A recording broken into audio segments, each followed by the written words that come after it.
Thoracic stretching is one of my favourite things to do, especially since we live in a time where a lot of people are sedentary and constantly closing their rib cage. This is going to help you open up your rib cage, open up your mid-spine, help you open up your lungs and be able to breathe better.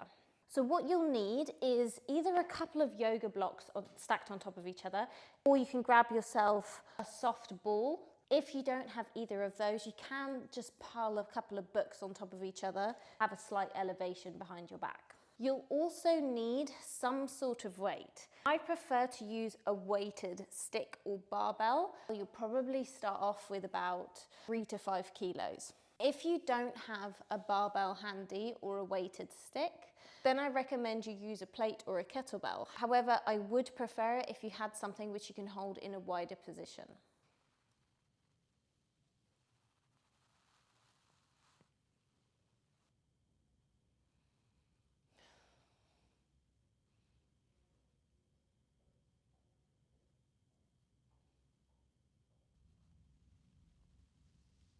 Have your feet and your knees together. If you've got a barbell or a stick, then I want you to hold this wider than shoulder width apart.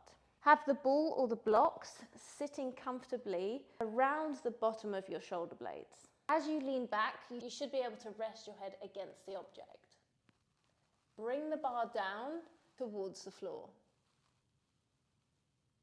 Push your hands towards the wall opposite you so you feel a nice stretch in your lats.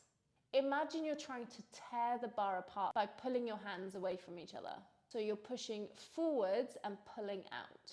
When you're in this position and you've got the right tension, I then want you to imagine you're trying to pull your hips towards your shoulders and you're pulling your shoulders down towards your hips. So you're creating tension and contracting your posterior chain as you open up your rib cage and the front of your body.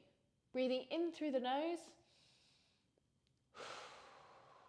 and out through the mouth. If you feel like the weight is coming down to the floor, you can still create tension even though the load isn't pulling you down towards the floor anymore. Imagine the bar actually weighs about 50 kilos and you're trying to fight up against it. And you'll notice you're able to create even more tension then. As you lift up, imagine you're pulling your pinky knuckles towards each other to come out of that stretch in a controlled and safe way.